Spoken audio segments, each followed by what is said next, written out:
ሰላም ጤና ይስጥልኝ ውድና የተከበራችሁ የሁሉ አካዳሚ ቤተሰቦች እንደምን ሰንብታችኋል? ሁሉ መልካም ነው ወይ? እንግዲህ በዛሬው ፕሮግራማችን ደግሞ ሲቪክስ ወይም ሞራል ኤንድ ሲቲዝንሺፕ ኤዱኬሽን ቻፕተር 4ን ባለፈው እንግዲህ ስሉልን ብላችሁን ነበር ኮሜንት ሴክሽን ላይም እንግዲህ እኛም እሱን ይዘንላችሁ መተናል። ምናልባትም ለቻናሉ አዲስ የሆናችሁ ፍሬሽ ማለት ውጤት መስራት የምትፈልጉ ቻናሉን ሰብስክራይብ በማድረግ ጀምሩ። እንዲሁም ሁላችሁም ማንኛውም ሀሳብ አስተያየታችሁን ኮሜንት ሴክሽን ላይ ጻፉልን። በቀጣይም ደግሞ እንዲሰራላችሁ የምትፈልጉትን ኮሜንት ሴክሽን ላይ አስቀምጡልን። ቪዲዮን ላይክ በማድረግ ጀምሮ እንቀጥል።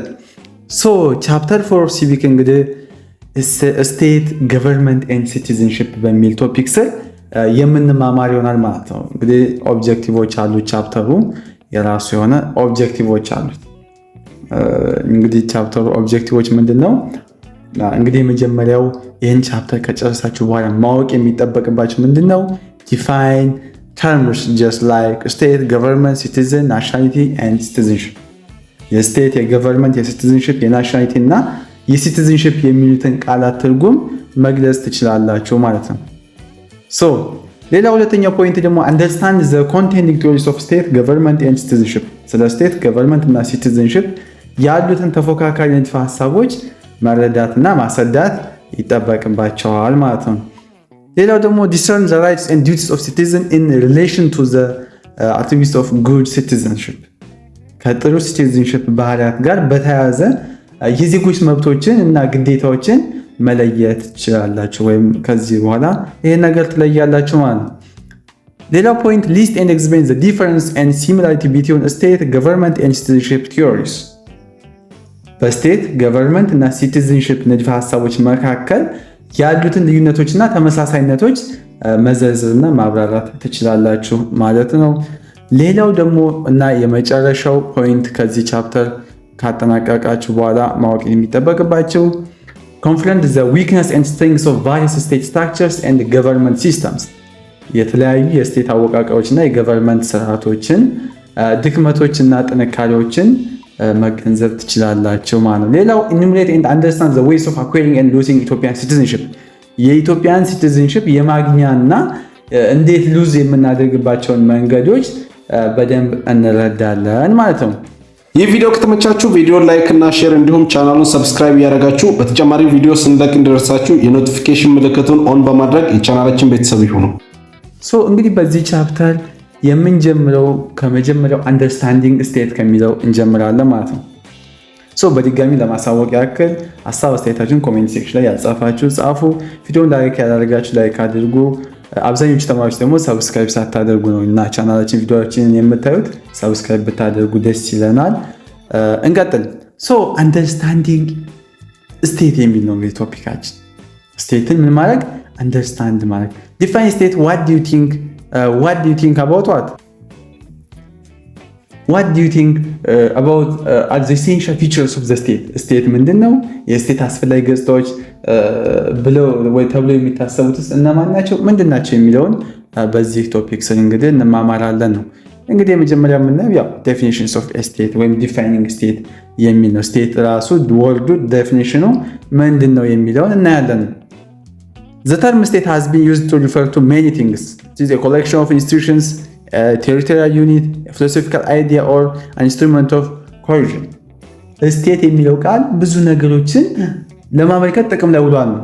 ለምሳሌ የተቋማት ስብስብ ሊሆን ይችላል፣ የግዛት አንድነት ሊሆን ይችላል፣ የፍልስፍና ሀሳብ ሊሆን ይችላል፣ ወይም ደግሞ የማስገደጃ መሳሪያዎችም ሊሆን ይችላል። እነዚህ በሙሉ ስቴት ይባላሉ። ይህ የሚያሳየው ቃሉ እንደየአውዱና እንደየትንታኔው የተለያየ ትርጉም እንደሚይዝ ነው። ለምሳሌ አንድ የህግ ባለሙያ ስቴትን ሲተረጉም እና አንድ የፖለቲካ ፈላስፋ ሲተረጉም ልዩነት ይኖረዋል። ስቴት የተለያየ ትርጉም አለው። እኛ የምንረዳው እንደ አገባቡ ወይም እንደየአውዱ እንረዳለን ማለት ነው። This confusion arises because of the state has been understood in 4 different ways።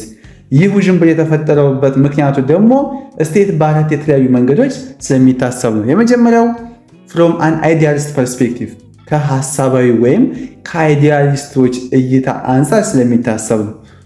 ሁለተኛው ደግሞ from a functionalist perspective ከተግባራዊ ወይም ከፈንክሽናሊስት ፐርስፔክቲቭ አንጻር ስለሚታሰብ ነው። ሶስተኛው ደግሞ from an organizational perspective ከድርጅታዊ ወይም ከኦርጋናይዜሽናል እይታ አንጻር ስለሚታሰብ ነው። አራተኛውና የመጨረሻው ደግሞ from what an international perspective ከዓለም አቀፋዊ ወይም ከኢንተርናሽናል እይታ አንጻር ስለሚታሰብ ዲፊኒሽኑን ብሮድ ያደርጉታል ነው ወይም የተለያዩ ውዥንብሮች እንዲፈጠር ያደርጉታል ነው። እንግዲህ አይዲያሊስት አፕሮቾች ስቴትን እንዴት ነው ዲፋይን የሚያደርጉት? የመጀመሪያው የምናየው አይዲያሊስት አፕሮች የሚለውን ነው። most clearly reflected in the writings of ሃይቀል ይህ አቀራረብ እንግዲህ በሃይቀል ጽሁፎች ውስጥ በግልጽ ተንጸባርቋል። ሃይቀል እንግዲህ የስቴትን ምንነት ከፍልስፍና አንጻር በመተንተን ከፍ ያለ ትርጉም ሰጥቶታል ነው።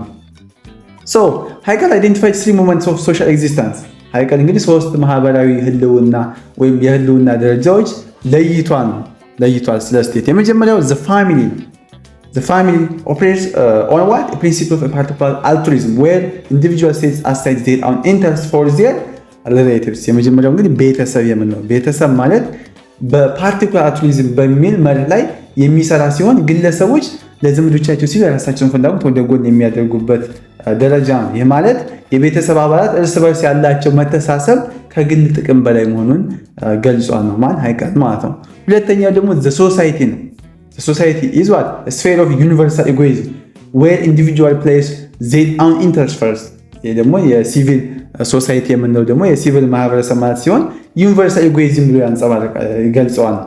ይህን የሚያንጸባርቅበት መስክ ደግሞ ግለሰቦች የራሳቸውን ጥቅም በቅድሚያ የሚያስቀምጡበት ነው ብሎ ይገልጻል ማን ሃይቀል ማለት ነው። በዚህ ደረጃ የገበያና የኢኮኖሚ ግንኙነቶችን በግለሰቦች መካከል ያለው መስተጋብር በዋነኛነት በራስ ወዳድነት ላይ የተመሰረተ እንዲሆን ያደርገዋል ብሎ ገልጿል ነው። ሌላው ሶስተኛው ደግሞ the state ነው። ሶስተኛው the state is an ethical community underpinned by universal altruism and mutual sympathy ስቴት ማለት በዩኒቨርሳል አልትሩይዝም እና የጋራ መተሳሰብ ላይ የተመሰረተ የሞራል ማህበረሰብ ነው ይላል ሃይቀል። እንደሚለው እንግዲህ ስቴት ከቤተሰብና ከሲቪል ማህበረሰብ በላይ ከፍ ያለ የሞራል ደረጃ ያለውና የጋራ ጥቅም የሚያረጋግጥ ተቋም ነው ብሎ ያምናል ማን ስቴትን ማለት ነው። ስቴትን ድሮባኩ ምንድነው? the viewers foster an uncritical reverence for the state and fails to distinguish what between the state and non-state institutions ጉዳቱ እንግዲህ ደግሞ ይህ አመለካከት ለስቴት ያለምንም ሂሳዊ ምርመራ ከልክ ያለፈ ክብር እንዲሰጥ ያደርገዋል። እንዲሁም በስቴት እና በስቴት ባይሆኑ ተቋማት መካከል ያለው ልዩነት መለየት ያቅተዋል። ይህም እንግዲህ ስቴት ሁል ጊዜ ትልቅ ነው ወደሚል አደገኛ አስተሳሰብ ሊመራን ይችላል። ይሄን የማን አፕሮች ነው? የአይዲያሊስት አፕሮች ነው። ሁለተኛ ደግሞ የምናየው ማንን ነው? የፈንክሽናሊስትን አፕሮች። ከዚህም በተጨማሪ ሁሉንም ኮርሶች በደንብ በጥራት ተብራርተው በተሰሩ ቪዲዮዎች አማርኛና እንግሊዝኛ ኖት፣ ኩዊዝ፣ የተለያዩ የሁሉም ዩኒቨርሲቲ ሚድና ፋይናል ፈተናዎች ከነመልሶቻቸው፣ የሲኒየር ተማሪዎች ምክር፣ ሜንቶርሺፕ እነኚህን ከላይ የተዘረዘሩትን ሁሉንም በአንድ ፓኬጅ በቴሌግራም ቻናላችን @ሁሉ አካዳሚ ላይ በፕራይቬት ክላስ ተዘጋጅቶ ይጠብቁታል። ከእርሶ የሚጠበቀው አንዴ ብቻ ተመዝግበው ሙሉ ሴሚስተሩን መማር ብቻ ነው የምናይ ይሆናል ማለት ነው። ፈንክሽናሊስት አፕሮች focus on the role or purpose of state institutions ያቀርብ ደግሞ በስቴት ተቋማት ሚና ወይም ዓላማ ላይ የሚያተኩረው ነው ወይም ያተኩራል። ዋናው ጥያቄው ስቴት ተግባር ምንድነው፣ የስቴት ተግባሩ ምንድነው የሚለውን ጥያቄ ፈንክሽን ላይ ወይም የስቴት ተግባር ምንድነው የሚለውን ጥያቄ ይዞ ይመጣል ማለት ነው። The central function of the state is seen as the maintenance of social order የስቴት ማዕከላዊ ተግባር የማህበራዊ ስርዓትን ማስጠበቅ እንደሆነ ይታመናል። ይህ ማለት ህግና ስርዓትን በማስከበር በህብረተሰብ ውስጥ ሰላምና መረጋጋት እንዲኖር ማድረግ ዋነኛ ስራው ነው። የማን የዚህ ስቴት ይለናል። The state is defined as what? The state of institutions that uphold order and deliver social stability ስቴት ማለት ስርዓትን የሚያስጠብቁና ማህበራዊ መረጋጋትን የሚያረጋግጡ ተቋማት ስብስብ ነው ብሎ ያምናል። በዚህ ተመሰረት ፖሊስ፣ ፍርድ ቤት እና ሰራዊት የስቴት ቁልፍ አካላት ናቸው ይለናል ማለት ነው። This approach has been adopted by neo-Marxists who see the state as a mechanism to ameliorate class conflict and ensure the survival of what? Capitalism ይህ አቀራረብ እንግዲህ በኒዮ ማርክሲስት ተቀባይነት አግኝቷል። እነሱም ስቴትን የመደብ ግጭትን ለማስታገስና የካፒታሊዝምን ህልውና ለማረጋገጥ የሚያገለግል ዘዴ አድርገው ይመለከቱታል። በእነሱ እይታ መሰረት እንግዲህ ስቴት የሰራተኞችንና የባለሀብቱን መደብ ግጭት በማብረድ የካፒታሊዝም ስርዓትን እንዲሰፍር ያደርጋል ይሉናል። ዊክነሱ ምንድን ነው? ኢት tends to associate any institution that maintain order like the family, the media, the church within the state itself. ድክመቱ እንግዲህ ስርዓትን የሚያስጠብቅ ማንኛውም ተቋም እንደ ቤተሰብ፣ ሚዲያ ወይም ቤተክርስቲያን ያሉት ከስቴት ጋር የማመሳሰል አዝማሚ ያለው ነው። ይህ ደግሞ የስቴትን ልዩና ህጋዊ ስልጣን ከሌሎች ማህበራዊ ተቋማት ተግባር ጋር ያደባልቀዋል። ይሄኛው አንዱ ዊክነሱ ነው። ሌላው ደግሞ የምናየው the organizational view ነው። ሶስተኛው ቪው ደግሞ ምንድነው? organizational view የሚለው defines the state as the apparatus of government in its broadest sense። ይህ እይታ ደግሞ ስቴትን በሰፊው ትርጉም የገቨርንመንት መዋቅር እንደሆነ ይገልጻል። ይህም እንግዲህ ይህ ማለት ስቴት ማለት ምንድነው? የህዝብ አስተዳደርን የሚያከናውኑ ሁሉም ተቋማት ናቸው ብሎናል። ምን ኦርጋናይዜሽናል ቪው የሚለው ማለት ይሄ የኦርጋናይዜሽናል ቪው አስተሳሰብ ነው። The state is the set of institutions that are recognized public, responsible for the collective organization of social existence and funded at the public expense. ስቴት ማለት የህዝብ ተብለው ለሚታወቁ ለማህበራዊ ህልውና የጋራ አደረጃጀት ኃላፊነት ያላቸውና በህዝብ ወጪ የሚተዳደሩ ተቋማት ስብስብ ነው ብሎ ያምናል። ይህም እንግዲህ እነዚህ ተቋማት ከግል ዘርፍ ወይም ከፕራይቬት ሴክተር የተለዩ መሆናቸውን ይገልጽልናል ማለት ነው። This definition clearly distinguishes between the state and the civil society. ይህ ፍቺ በስቴት እና በሲቪል ማህበረሰብ መካከል ግልጽ የሆነ ልዩነት ያስቀምጣል። ሲቪል ማህበረሰብ እንደ ግለሰቦች፣ ቤተሰብና የግል ድርጅቶች ያሉትን ሲያካትት፣ ስቴት ደግሞ የመንግስት አካላትን ብቻ ያጠቃልላል። The state includes institutions like እንግዲህ ስቴት የሚያጠቃልላቸው ወይም የሚከተሉትን ተቋማት ያጠቃልላል። የመጀመሪያው the bureaucracy የሲቪል ሰርቪስ ወይም ቢሮክራሲ ማለት ያው ሲቪል ሰርቪስ ማለት ነው። ሁለተኛው the military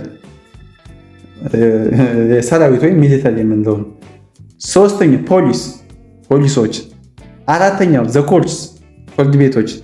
አምስተኛው the social security system የማህበራዊ ዋስትና ስርዓትን ያካትታል ማለት ነው። This view allows us to talk about rolling forward or rolling back the state by changing its responsibilities and size. የአመለካከት እንግዲህ የስቴትን ኃላፊነቶች መጠን በመቀየር ሮሊንግ ፎርዋርድ ወይም ማስፋፋት ወይም ደግሞ ሮሊንግ ባክ መቀነስ ብለን እንድንነጋገር ያስችለናል። ለምሳሌ መንግስት የትምህርትና የጤና አገልግሎቶች ሙሉ በሙሉ ሲቆጣጠር ስቴት እየተስፋፋ ነው ይባላል ማለት ነው። ወደ ግል ዘርፍ ሲያዛውራቸውም ደግሞ እየቀነሰ ነው ይባላል ማለት ነው። የኛው እንግዲህ አንዱ የሱ ዲፊኒሽንስ ነው ማለት ነው።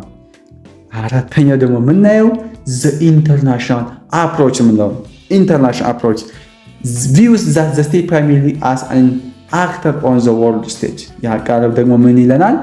ስቴትን በዋነኛነት በዓለም አቀፍ መድረክ ላይ እንደ አንድ ተዋናይ ይመለከተዋል። ይህ ማለት ስቴት ከሌሎች ስቴት ጋር ያለውን ግንኙነትና በዓለም አቀፍ ፖለቲካ ውስጥ ያለውን ሚና ያጠናል ማለት ነው። ማን?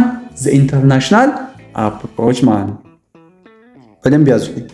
ሌላው ደግሞ it highlights the dualistic structure of the state, one face looking inwards domestic order and one looking outwards international relations። ይህ እይታ የስቴትን ሁለት ገጽታ ያለው አወቃቀር ያጎላል። አንደኛው ወደ ውስጥ ወይም የሀገር ውስጥ ስርዓትን ይመለከታል ወይም የሀገር ውስጥን የሚመለከት ሲሆን፣ ሌላኛው ደግሞ ወደ ውጭ ወይም ዓለም አቀፍ ግንኙነቶችን የሚመለከት ነው። ይህም እንግዲህ ስቴት በሀገር ውስጥ ሰላምን ሲያስጠብቅ፣ በውጭ ደግሞ የሀገርን ጥቅም በማስጠበቅ ከሌሎች ሀገራት ጋር ግንኙነት እንዲፈጥር ያደርጋል ወይም ያንን ያሳያናል ነው። The Montevideo Convention on the Rights and Duties of the State in 1933 provides the classic definition in international law.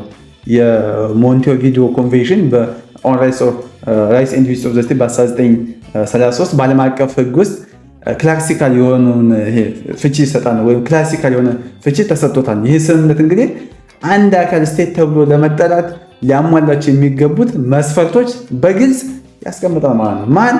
The Montevideo Convention on Rights and Duties of the State በመቼ ተጻፈ? በ1933 ሄልድ የተደረገ ማለት ነው።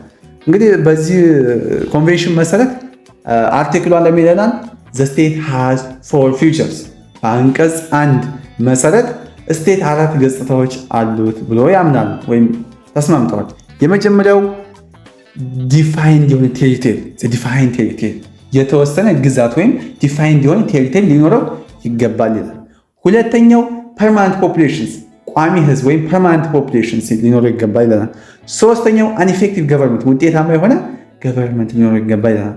አራተኛው ደግሞ ሶቨርጂኒቲ ሉዓላዊነት ወይም ሶቨርጂኒቲ ሊኖረው ይገባል ይለናል ማለት ነው። እነኚህ አራቱ እንግዲህ በአንድ ስቴት ውስጥ በአርቲክሏ መሰረት ለስቴት የተሰጠው አራት መሰረታዊ ነገሮች ናቸው። በአርቲክሏ መሰረት በ1933 በኮንቬንሽኑ መሰረት እንግዲህ እነኚህ ተቀምጧል። ሌላው ደግሞ የምናየው ኢሴንሻል አትሪቢዩትስ ኦፍ ስቴት ነው።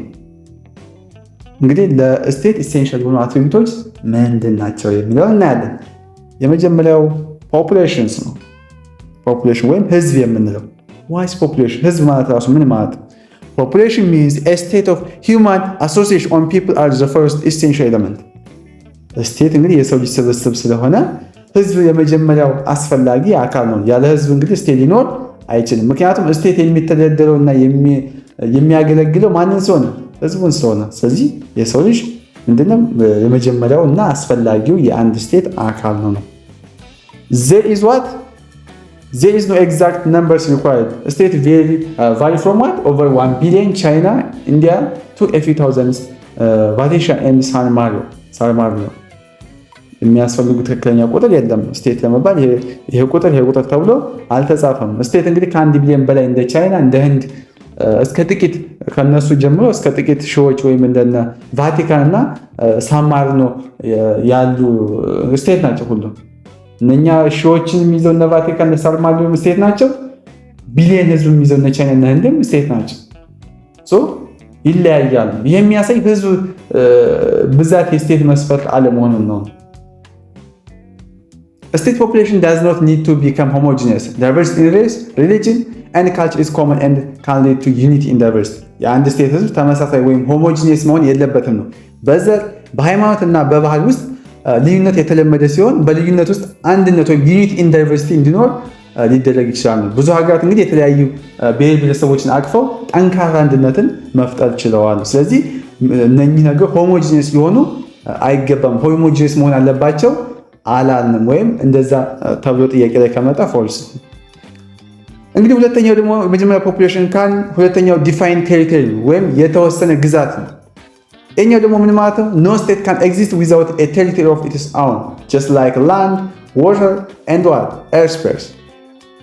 ምንም እንኳን ስቴት የራሱ ግዛት መሬት፣ ውሃና አየር ክልል ከሌለው ሊኖር አይችልም ነው። ግዛት እንግዲህ የስቴት ህልውና ቁሳዊ መሰረት ነው። ዲፋይን የሆነ ቴሪቶሪ ሊኖረው ይገባል። The size of the territory is not fixed. It can be large like China or small like Fiji. የግዛቱ መጠን እንግዲህ የተወሰነ አይደለም። እንደ ቻይና ትልቅ ወይም እንደ ደግሞ ፊጂ ትንሽ ሊሆን ይችላል። የግዛት ስፋትና ምጣኔ የስቴትን ደረጃ አይወስነውም። Boundary lines must be well marked, either natural, seas, mountains or artifacts, fences or trenches. የድንበር መስመሮች በተፈጥሮ just like በባህሮች ሊሆን ይችላል፣ በተራሮች ወይም በሰው ሰራሽ አጥሮች፣ ቦዮች በደንብ የተከለሉ መሆን አለባቸው። ግልጽ ድንበር መኖሩ ከጎረቤት ሀገራት ጋር ሊፈጠር የሚችለውን ግጭት ይቀንሳል ወይም ያንን ለመቀነስ ይረዳናል። ሌላው ደግሞ የምናየው ገቨርንመንት ነው። ሶስተኛው ዋናው ነገር የኢሴንሻል አትሪቢዩት ኦፍ ስቴት መካከል ገቨርንመንት ነው። ገቨርንመንት considers the soul of the state. It implements what?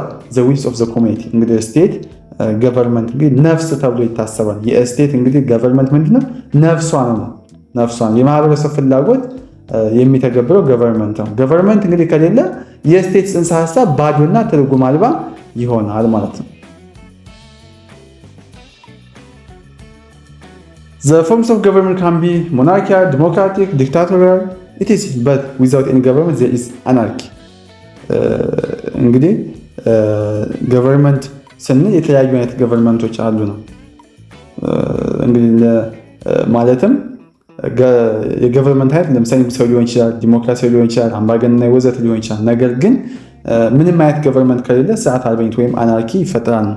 ስርዓት አልበኝነት ወይም አናርኪ የሚያስወግድና ህግና ስርዓትን የሚያስጠብቅ ጥሩ ህይወት እንዲኖር ወይም እንዲቻል የሚያደርግ መዋቅር ነው። ይሄ ገቨርንመንት የምንለው ይህም እንግዲህ ዜጎች ደህንነትና መረጋጋት አለው። ለዜጎች ደህንነታቸውና መረጋጋትን ስለሚፈልጉ ለእነሱ እነኝህ ነገሮች የሚያስጠብቀው ገቨርንመንት የሚባለው ነገር ነው።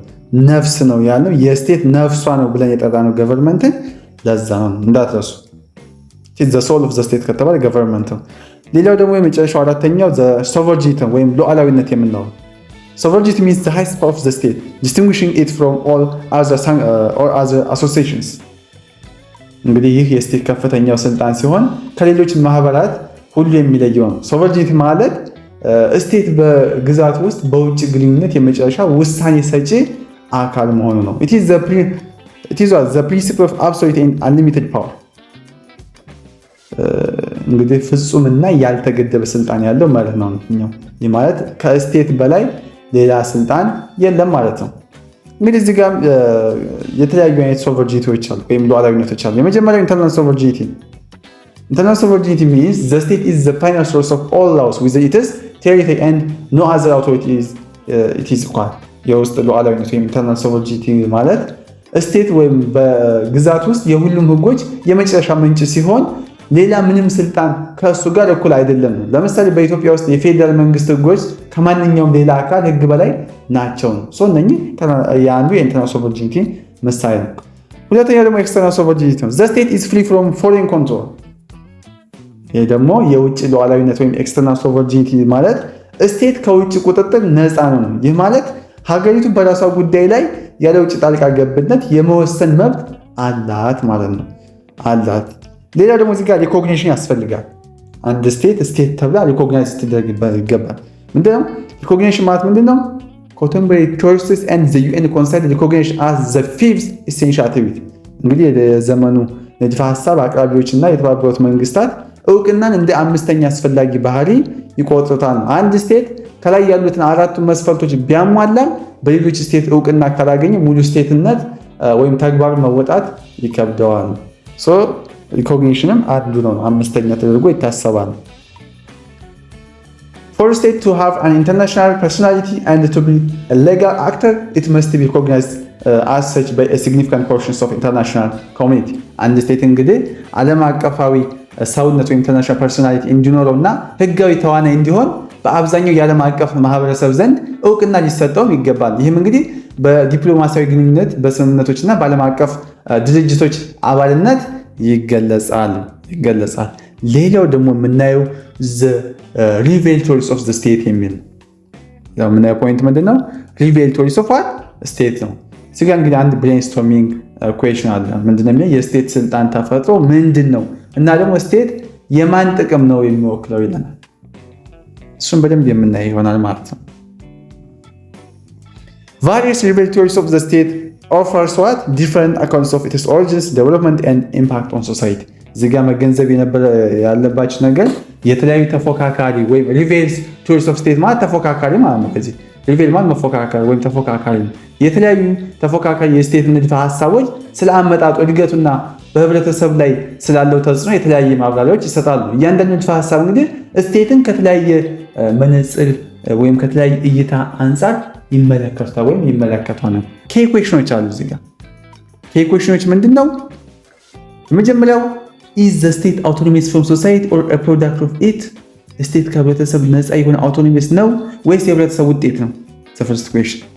The second question, does the state serve the common good or it is biased towards the privileged groups? ስቴት የጋራ ጥቅምን ያገለግላል ወይስ ለልዩ መብት ላሏቸው ቡድኖች ያደላል? እንደዚህም ይጠይቃል። ሌላው ኢኩዌሽን ደግሞ ምንድነው? ሶስተኛው is the state a positive constructive force or a negative or a destructive one? ስቴት አዎንታዊ ገንቢ ኃይል ነው ወይስ አሉታዊ ወይስ ደግሞ አጥፊ ኃይል ነው? ምንድን ነው ብሎ ይጠይቃል። ይህን ሁሉ እንግዲህ ወደታች ስንሄድ የምንመልስ ይሆናል። እነዚህ እንግዲህ ኢኩዌሽኖች ናቸው። በማን የሚጠየቁ? በአስ ስቴት በዚህ በሪቬልቶሪ ላይ የሚነሱ ኢኩዌሽኖች ናቸው ነው። Andrew Haywood 2013 classified revelatories into 4 types። እንግዲህ አንድሪው ሄይውድ እንግዲህ በ2013 ተፎካካሪ ንድፈ ሐሳቦችን በአራት አይነት ከፍሏቸዋል ነው። የመጀመሪያው the pluralist state ብሎ ጠቅሶታል። ሁለተኛው the capitalist state ብሎ ጠቅሶታል። ሶስተኛው the Leviathan state ብሎ ጠቅሶታል። አራተኛው ደግሞ ፓትሪያርካል ስቴት ብሎ ጠቅሶታል። እነኝህን እንግዲህ በአራት የከፈለልን አንድሩ ሄይውርድ የተባለው ሰውዬ በ2013 እነኝህን ሪቬል ቲዎሪዎችን በአራት ከፍሏቸዋል ማለት። እስኪ እያንዳንዳቸው ምን ማለት እንደሆነ እንይ። የመጀመሪያው እንግዲህ የምናየው ዘ ፕሉራሊስት ቲዎሪ ነው ወይም ዘ ፕሉራሊስት ስቴት የምንለው። This theory has a clear liberal lineage, viewing the state as an unpaid or what referee in society. ይህ ንድፈ ሐሳብ እንግዲህ ግልጽ የሆነ የሊበራል መሰረት ያለው ሲሆን ስቴትን በህብረተሰብ ውስጥ እንደ ዳኛ ማለትም እንደ ሪፈሪ ወይም ደግሞ አስታራቂ አምፒር ወይም ሪፈሪ ይመለከተዋል። ይህ ማለት ስቴት በተለያዩ ቡድኖች መካከል የሚፈጠሩ አለመግባባቶችን በገለልተኛነት ይዳኛል ማለት ነው። ይዳኛል ዳኛ ሆኖ ያገለግላል። ስቴትን እንደዛ ብሎ ያየዋል። ማን ዘ ፕሉራሊስት ስቴት ቲዎሪ የምንለው ወይም ከሪቬል ቲዎሪ ውስጥ እንግዲህ አንዱ ፕሉራሊስት ስቴት የሆነው ማለት ነው። It assumes state neutrality. The state can be ignored because it is seen as an impartial arbitrary that states governments of the day.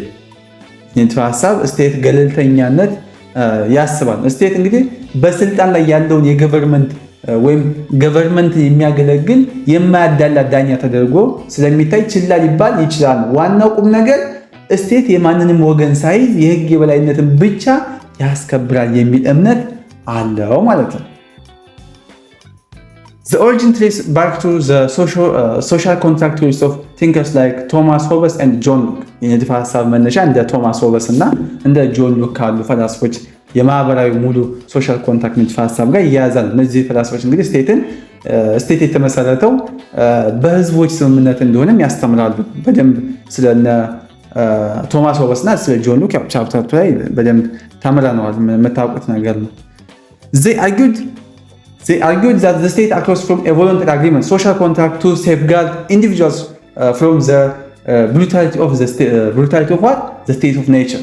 እነዚህ ፈላስፎች ስቴት የተሳለው ወይም የተነሳው ግለሰቦችን ከተፈጥሮ ሁኔታ ወይም ስቴት ኦፍ ኔቸር ጭካኔ ለመጠበቅ በፈቃደኝነት ከተደረገ ስምምነት ወይም ሶሻል ኮንትራክት ነው ብለው ይከራከራሉ። ስቴት ኦፍ ኔቸር ማለት ህግና ስርዓት የሌለበት የሁሉም ሰው በሁሉም ላይ ጦርነት ያወጀበት ሁኔታ ነው። ይህንን ነገር ለመፍታት ወይም ለዚህ ነገር ስምምነት ለማድረስ የመጣ ነው ብለው ያምናሉ ማለት ነው። As Locke put it, where there is no law, there is no freedom. ሉክ እንዳስቀመጠው ህግ በሌለበት ቦታ ነፃነት የለም ይላል። ይህ አባባል እንግዲህ ህግ ለነፃነት ጠላት ሳይሆን መሰረት መሆኑን ያሳየናል ማለት ነው። In liberal theory, the state is a neutral arbiter that protects all citizens and represents common good. በሊበራል ንድፈ ሐሳብ ስቴት ሁሉን ዜጎች የሚጠብቅና የጋራ ጥቅምን የሚወክል ገለልተኛ ዳኛ ነው ይላል። ይህ ማለት ስቴት በማንም ዜጋ መካከል ልዩነት ሳያደርግ ለሁሉም እኩል አገልግሎት ይሰጣል ማለት ነው። ሆበስ argued for an absolute and unlimited state to secure order and stability. ሆበስ እንግዲህ ስርዓትና መረጋጋትን ለማረጋገጥ ፍጹምና ያልተገደበ በስቴት እንዲኖር ተከራክሯል። በሱ እምነት የሰው ልጅ ከራሱ አጥፊ ባህሪ ሊታደገው የሚችል ጠንካራና ፍጹም ስልጣን ያለው ስቴት ብቻ ነው ይላል።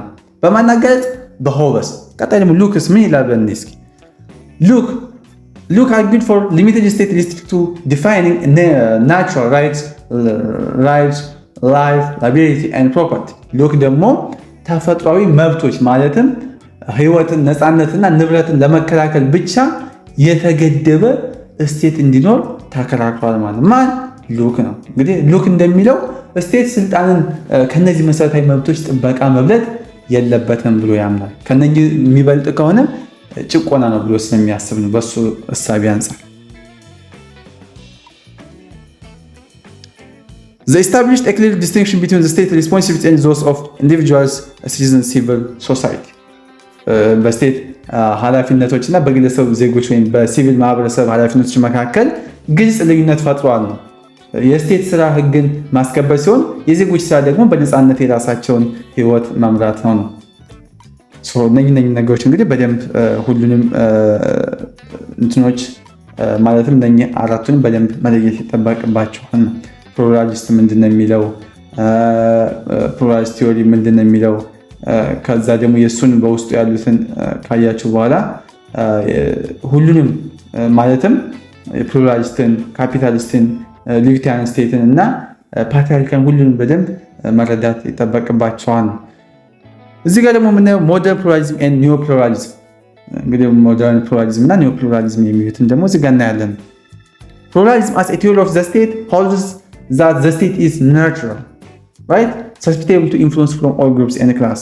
ፕሉራሊዝም እንግዲህ እንደ ስቴት ንድፈ ሀሳብ ስቴት ገለልተኛ እንደሆነና ከሁሉም ቡድኖችና መደቦች ለሚመጣ ተጽዕኖ የተጋለጠ እንደሆነ ይገልጻል። ይህ ማለት ማንኛውንም የተደራጀ ቡድን በመንግስት ፖሊሲ ላይ ተጽዕኖ መፍጠር ይቻላል ማለት ነው። ይህንን ይለናል።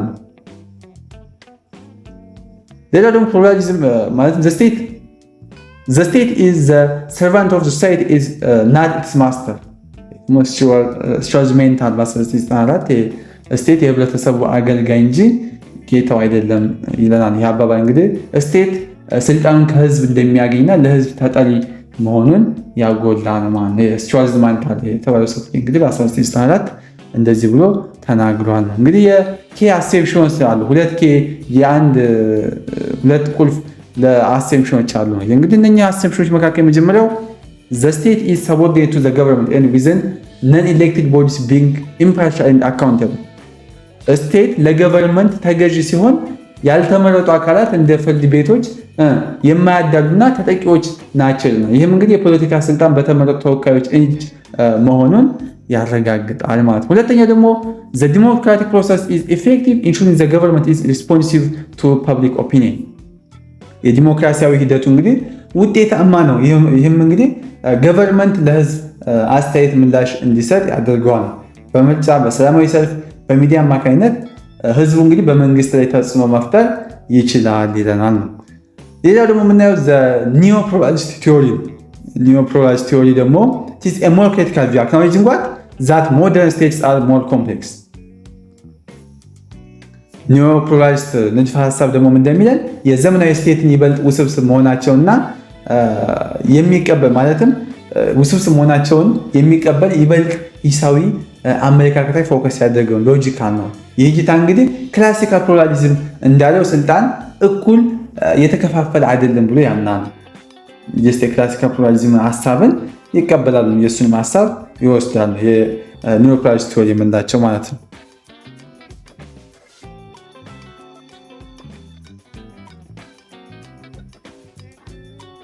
ሮበርት ዴል and ቻርልስ ሊንድብሎም accept the business enjoys a privileged position in government. እንግዲህ ሮበርት ዴል እና ቻርልስ ሊንድብሎም እንግዲህ የንግዱ ማህበረሰብ በገቨርንመንት ውስጥ ልዩ ቦታ ወይም ፕሪቪሌጅ ፖዚሽን እንዳለው ተቀብለዋል። ይህ ማለት ትላልቅ ኮርፖሬሽኖች በሀብታቸውና በኢኮኖሚ ላይ ባላቸው ተጽዕኖ ምክንያት በመንግስት ፖሊሲዎች ላይ ከሌሎች ቡድኖች የበለጠ ተሰሚነት አላቸው የሚል ነው። ኒዮ ፕሉራሊስትስ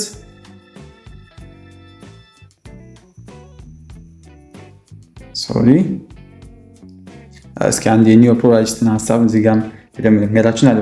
ኒዮ ፕሉራሊስት እንግዲህ በተጨማሪ ስቴት የራሱን ፍላጎቶች ሊፈጥር እንደሚችል ይቀበላሉ። ይህ ማለት ስቴት ሊቃን ወይም ስቴት ኢሊት የራሳቸውን የቢሮክራሲ ወይም የተለየ ቡድን ክሊንት ግሩፕ ፍላጎቶች ሊያስቀድሙ ይችላሉ ብሎ ይገልጻል። ይህን የሚለው ማለት ኒዮ ፕሉራሊስት ነው ማለት የኒዮ ፕሉራሊስት ሀሳብ ነው። ሌላ ሁለተኛው የምናየው ደግሞ ካፒታሊስት ስቴት ነው። እንግዲህ ካፒታሊስት ስቴት የሚለውን ደግሞ በፓርት 2 የምናይ ይሆናል ማለት ነው። እስካሁን እንግዲህ ቻናሉን ሰብስክራይብ ያደረጋችሁ ሰብስክራይብ አድርጉ። ሀሳብ አስተያየታችሁን ኮሜንት ሴክሽን ላይ ጻፉልን። በተጨማሪም በቀጣይ እንዲሰራላችሁ የምትፈልጉትን ኮሜንት ላይ ጻፉልን። ቪዲዮውን ላይክ አድርጉ። እንዲሁም ለፍሬሽማን ጓደኞቻችሁ ሼር በማድረግ ውድ ቤተሰቦቻችን ሁኑ። በቀጣይ ቪዲዮ እስክንገናኝ ድረስ ቸር ሰንብቱ። አስደሳች ዜና! ካሁን በኋላ ለሚድና ፋይናል ፈተና መጨናነቅ ቀረ። ካሁን በኋላ ይሄ ኮርስ ከበደ ማለትም የለም። ብሉ አካዳሚ በሳይንሳዊና በተቀላጠፈ መንገድ ትምህርቱን ወደ ላቀ ደረጃ የሚያደርስና ጊዜዎትን የሚቆጥብ ልዩ የትምህርት ፓኬጅ አዘጋጅቶሎት ሁሉንም ኮርሶች በደንብ በጥራት ተብራርቶ በተሰሩ ቪዲዮዎች አማርኛና እንግሊዘኛ ኖት፣ ኩዊዝ፣ የተለያዩ የሁሉም ዩኒቨርሲቲ ሚድና ፋይናል ፈተናዎች ከነመልሶቻቸው፣ የሲኒየር ተማሪዎች ምክር፣ ሜንቶርሺፕ እነኚህን ከላይ የተዘረዘሩትን ሁሉንም በአንድ ፓኬጅ በቴሌግራም ቻናላችን @ሁሉ አካዳሚ ላይ በፕራይቬት ክላስ ተዘጋጅቶ ይጠብቁታል። ከእርሶ የሚጠበቀው አንዴ ብቻ ተመዝግበው ሙሉ ሴሚስተሩን መማር ብቻ ነው። ሁሉ አካዳሚን ብቸኛ የሁል ጊዜ ምርጫው ስላደረጉ እናመሰግናለን።